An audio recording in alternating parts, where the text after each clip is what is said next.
रतलाम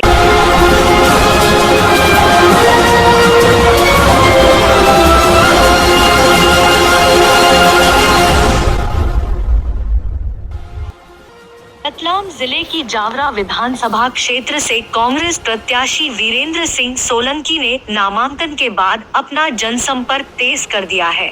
गांव-गांव में उन्हें कांग्रेस कार्यकर्ताओं व आम जनता का समर्थन मिल रहा है। जिले की ये एकमात्र विधानसभा है जहां मुकाबला रोचक होने वाला है। सोलंकी ने जनसंपर्क के दौरान एक विधायक की क्या भूमिका रहती है, उस पर ज्यादा जोर दिया गया। सोलंकी ने भाजपा चुनाव प्रभारी महेश सोनी पर भी साधा निशाना। क्या बोले सोलंकी, आइए आपको सुनवाते हैं। साथियों, जैसा कि आप सब जानते हैं कि मध्य प्रदेश की सबसे बड़ी पंचायत के चुनाव 17 नवंबर को होने जा रहे हैं और कांग्रेस पार्टी ने मुझे जावरा विधानसभा से प्रत्याशी घोषित किया। भारतीय जनता पार्टी पूरी तरह से बौखला चुकी है, निराश हो चुकी है, हताश हो चुकी है और नए-नए शगुफे, नई-नई बातें, नए-नए दुष्प्रचार, झूठी बातें इस विधानसभा में लाने का प्रयास कर रही है, क्योंकि वो जानते हैं कि कांग्रेस पार्टी का जो प्रत्याशी है वो जनता से जुड़ा हुआ है, कार्यकर्ताओं के साथ है, 4 साल से दिन रात उनके बीच में है, उसका आचरण जनता जानती है, इसलिए उसका झूठ बहुत ज्यादा चल नहीं पा रहा है। फिर भी भारतीय जनता पार्टी का एक तथाकथित प्रयास जारी है। अभी भारतीय जनता पार्टी के अध्यक्ष और कुछ लोगों ने जावरा में एक प्रेस कॉन्फ्रेंस की और मुझ पर आरोप लगाए। कुछ पत्रकारों ने मुझे पूछा कि आप पर ये आरोप लगाए हैं भारतीय जनता पार्टी ने, आपका क्या कहना है? तो मैंने उनसे कहा कि मैं आप सब पत्रकारों को अलग अलग जवाब देने के बजाय अभी शक्करखेड़ी में हूँ, अपने भाइयों के सामने मैं वो बात रख देता हूँ, वहीं पे जवाब दे देता हूँ, वो जवाब आप मेरा छाप देना। साथियों, मुझ पर एक आरोप लगा है, भारतीय जनता पार्टी ने आरोप लगाया है कि आपकी माताजी आलोट नगर पालिका में अध्यक्ष रही तो 95 लाख रुपए का गबन आपने किया।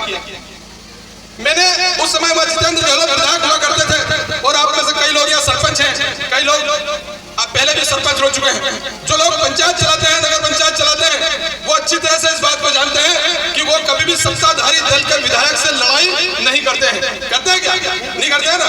लेकिन आपका भाई पूरी छाती ठोक कर जब विधायक वह जितेंद्र गहलोत था, उनके मध्य प्रदेश में सरकार हुआ करती थी और उनके पिताजी केंद्र की सरकार में मंत्री हुआ करते थे, मैंने 5 साल तक उनकी छाती पे मुंह डालने का काम किया।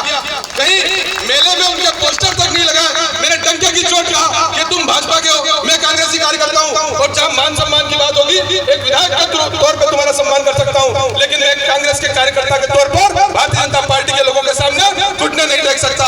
इसलिए एक झूठा मुकदमा बगैर किसी जांच के 2015 में मेरी माताजी पर बनाया गया, जब मेरी माताजी अध्यक्ष थी। मैं पत्रकारों के माध्यम से राजेंद्र पांडे जी ने आज आरोप लगाया, उनसे भी कहना चाहता हूं और इससे पहले की सरकार से भी कहना चाहता हूं कि आप सब कानून के ज्ञाता इतने थोड़े बोलते हैं। अगर कोई मुकदमा किसी व्यक्ति पर बनता है तो कानून में प्रावधान है, मैंने भी 30 साल वकालत की है, कानून में प्रावधान है कि 3 महीने के अंदर उस मुकदमे को साबित करके कोर्ट में चालान पेश करना पड़ता है। मैं पूछना चाहता हूं कि मेरी माताजी पर आरोप लगाया, आज 2015 के बाद 2023 हो गए, अगर तुम में दम है तो 8 साल बाद भी तुम आज तक चालान कोर्ट में क्यों पेश नहीं कर पाए? मेरी माताजी पर उस आरोप को साबित क्यों नहीं कर पाए? इस बात का जवाब दो बजरंग पांडे जी, इस बात का जवाब दो विधायक जी। और तुम्हारी सरकार थी, मैंने पहले भी कहा था यहाँ पर, मैं ये बात जितेंद्र गहलोत जी के मंच पर थावरचंद गहलोत जी की उपस्थिति में जावरा के आलोट की एक सभा में कह चुका हूँ कि अगर मुझ पे आरोप तुम साबित कर दोगे, मैं राजनीति करना बंद कर दूंगा, अपने घर बैठ जाऊंगा। एक भी मुकदमा मुझ पे साबित नहीं कर पाए, फिर षड्यंत्र किया मुझे फंसाने का, लेकिन उसमें भी असफल हो गए। आज तक एक चवन्नी का 25 नए पैसे का आरोप ये साबित नहीं कर पाए और अगर ये साबित कर देंगे तो मैं राजनीति बंद करके इनके चरणों में अपना ये वापिस कांग्रेस पार्टी का जो है टिकट मिला है इनके चरणों में रख दूंगा। मुझे अपने आप पर भरोसा है, मैंने एक ईमानदारी से राजनीति की है। साथियों, मुझ पर दूसरा आरोप लगाया कि ये राजनीतिक गुंडा है, इससे लोग भयभीत रहते हैं। भारतीय जनता पार्टी के मंडल अध्यक्ष ने अभी जावरा में प्रेस कॉन्फ्रेंस में कहा कि इन पे जिला बदर की कार्रवाई हो चुकी है। मैं आप लोगों से पूछना चाहता हूँ, ये आलोट यहाँ से 8 किलोमीटर बाद से चालू हो जाता है। एक भी गाँव का कोई व्यक्ति ये नहीं कह सकता कि मैंने किसी की जमीन हड़पी हो। एक भी गाँव और शहर का ये व्यक्ति कोई नहीं कह सकता कि मैंने कभी अवैध शराब का काम किया हो, कभी अवैध कट्टे बेचे हो, कोई अवैध किसी तरह की जमीन पे कब्जा करने का काम किया हो। गुंडा किसको कहते हैं? क्या गुंडागर्दी? एक गांव के किसानों की गेहूं की धुलाई नहीं हो रही है, 4 दिन से अगर गेहूं लेकर के लोग खड़े हैं और वो अधिकारी उनसे बदतमीजी कर रहा है, तो क्या उन लोगों के साथ, किसानों के साथ लड़ाई लड़ना गुंडागर्दी है? उस अधिकारी अगर भ्रष्टाचार करता है तो क्या एक जनप्रतिनिधि का दायित्व नहीं बनता है कि उसके खिलाफ आवाज उठाए? मैं आपसे पूछना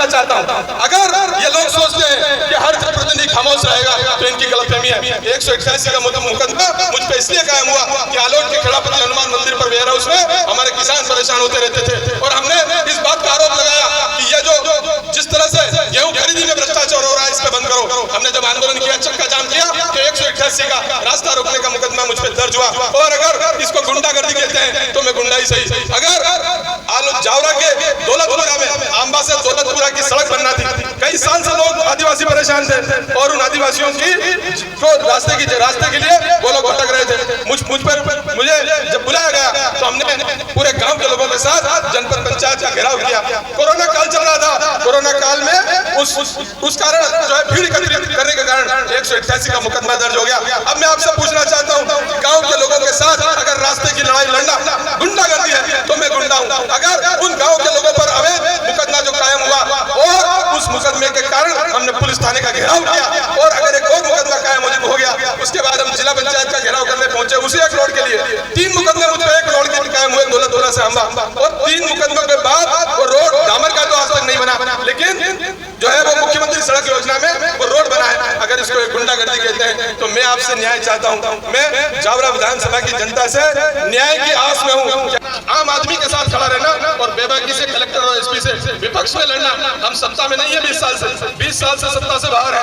अगर अधिकारियों से झगड़ेंगे, अधिकारियों से लोगों के हक की बात करेंगे तो मुकदमे तो झेलना पड़ेंगे दोस्तों। इसी तरह के मुकदमे बने हैं और इस तरह के मुकदमों की वीरेंद्र सिंह को परवाह करता नहीं है। भारतीय जनता पार्टी के उन नेताओं से कहना चाहता हूं कि जिला बदर की जो कार्रवाई तुमने पेश करवाई थी, कोर्ट अभी भारतीय संविधान इस देश में है, न्यायपालिका भी इस देश में है। उनको मालूम नहीं है कि मुझे 1 महीने पहले आभास हो गया था, 2 साल पहले मेरे खिलाफ इसी तरह के 2 जिला बदर के इसी तरह के 188 के 2 मामलों के आधार पर जिला बदर की कार्रवाई मुझ पर प्रस्तावित थी और उसके खिलाफ 2 साल से कोई ऑर्डर कलेक्टर ने नहीं किया। 1 महीने पहले मुझे एहसास हुआ था कि अगर कांग्रेस ने मुझे टिकट दिया तो यह शिवराज घबराया हुआ है अपने से, हो सकता है मुझे जिला बदर कर दे। तो मैं तत्काल हाईकोर्ट गया और आपके भाई को अभी 25 तारीख को जिस दिन मुझे कांग्रेस ने टिकट दिया उसी दिन हाईकोर्ट ने मुझे निर्दोष साबित करते हुए जिला बदर की कार्रवाई भी निरस्त कर दी।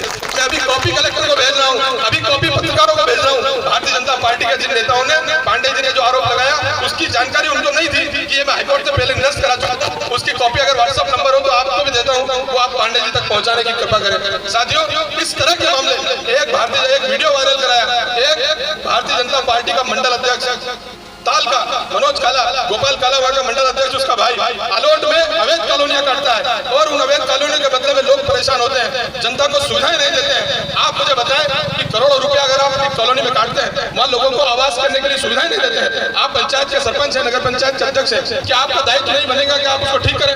आप उसके कान मरोड़ने के काम करेंगे कि नहीं करेंगे? ये अपराध मैंने किया। मैंने उस काला से कहा कि तेरे को इन कॉलोनियों में काम करना है, उसने जब काम नहीं किया मैंने उस पर प्रकरण दर्ज करवाया।